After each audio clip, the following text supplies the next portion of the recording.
Dodgers win. Dodgers win Game 7. What is that? 11th inning? 11th inning. They win off of Will Smith home run. Yamamoto pitches. Kirk grounds into a double play. Oh my gosh! And the website crashed. Oh my gosh, that is crazy. I know I said I didn't have any sort of leg in the race in terms of, Dodgers versus Blue Jays, but I wanted the Dodgers to win. It was entertaining for sure.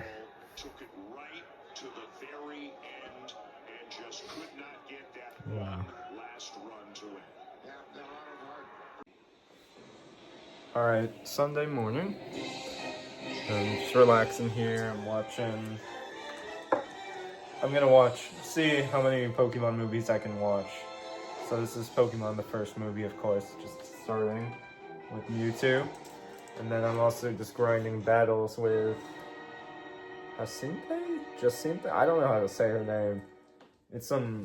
I think it's supposed to be some sort of French name. But just enjoying it right now. Ivy's downstairs, she's sleeping on the couch. And yeah, just enjoying Sunday morning. So we'll see if there's anything else that happens today, but otherwise that's kind of it for today.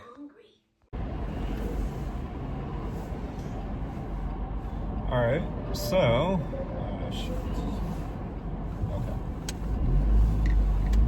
I'm on the highway right now. I'm driving to the airport where I'm gonna be picking up my parents. They're coming home from a trip to Europe, so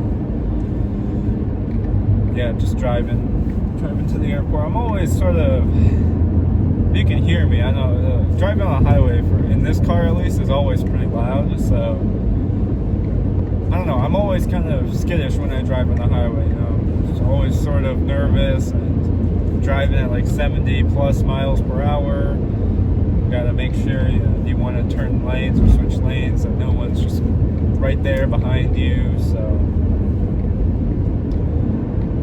But while I was driving here, the one thing I wanted to say is that I was listening to some Christmas music, because right after Halloween, you sort of switch into the mood of festive, Christmassy, or at least that's how I see it. So I was listening to some just really just classic Christmas music, like Mariah Carey, and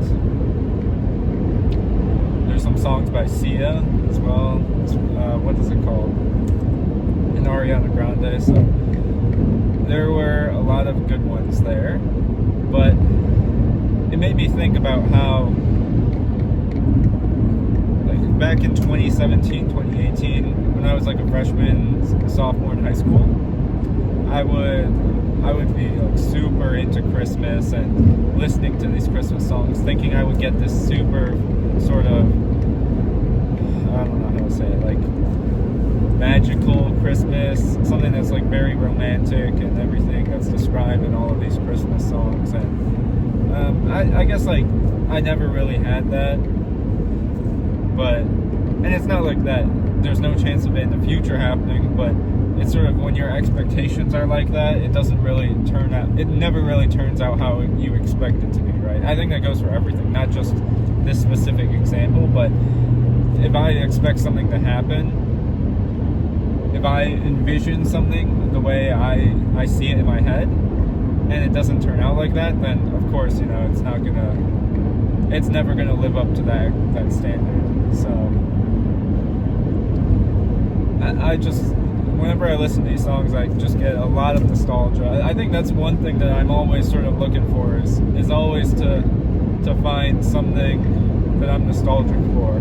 Pokemon is one of those things where I can go back and play the Nintendo DS, 3DS games, and have a lot of nostalgia there. Listening to music, of course, is one of those as well, where I can listen to songs from when I was I remember, distinctly listening to some songs early in the morning, 7:30 a.m. on the bus to high school, or to middle school even, I think. Just listening to those songs on my iPhone 4S, I think at the time. iPhone 4, iPhone 5, and using like some jailbroken Spotify app so I can listen without ads. That's I don't know if it's a core memory, but it's a very distinct one in my head. And so, along with the Christmas songs, they kind of all have distinct sort of images of when I listen to them. I can envision what I was doing at a certain time, and I think that's like one of the beauties of music. There's memories linked to each song, both positive and negative. So I think being able to encapsulate your thoughts and your memories, your experiences through the media of music, through audio media is really powerful. I feel the same way as well with some scents as well. I think one of them that really captured my attention was, I think it's a eucalyptus scent. And I distinctly remember when I was traveling when my family, we went to Cancun one I think it was spring break. This was maybe, I think, 7 years at this point. We went to Cancun, and I remember the hotel lobby. It was a really nice trip. I enjoyed it. It was mostly just like a vacation, When you go to Cancun, you go to like a resort, so it's mostly just exploring around the resort, but also there are some outside adventures that you can go on. So we visited some of like the temple. I think it was like a temple or one of the pyramids that they built in Central America. And so, but the hotel lobby, or just the hotel in general, had this very distinct scent of, I believe it's eucalyptus, and I've smelled it around occasionally here and there, but I could never pinpoint the scent. So I just ordered some sort of hand lotion that is eucalyptus scented, and hopefully that'll kind of bring back, hopefully that's the correct smell, but also hopefully it'll bring back some sort of memories with that. I'm reaching close to the airport here, and I'm not great with directions. I know this is a general direction, but I still have to use Google Maps for this. I mean, I've driven to the airport several times before, and it's nothing crazy, but I'm always sort of, like I said, I'm nervous when I drive on the highway, so I want to have my Google Maps whenever I can. So I'm going to take a look at it real quick, and see you guys later.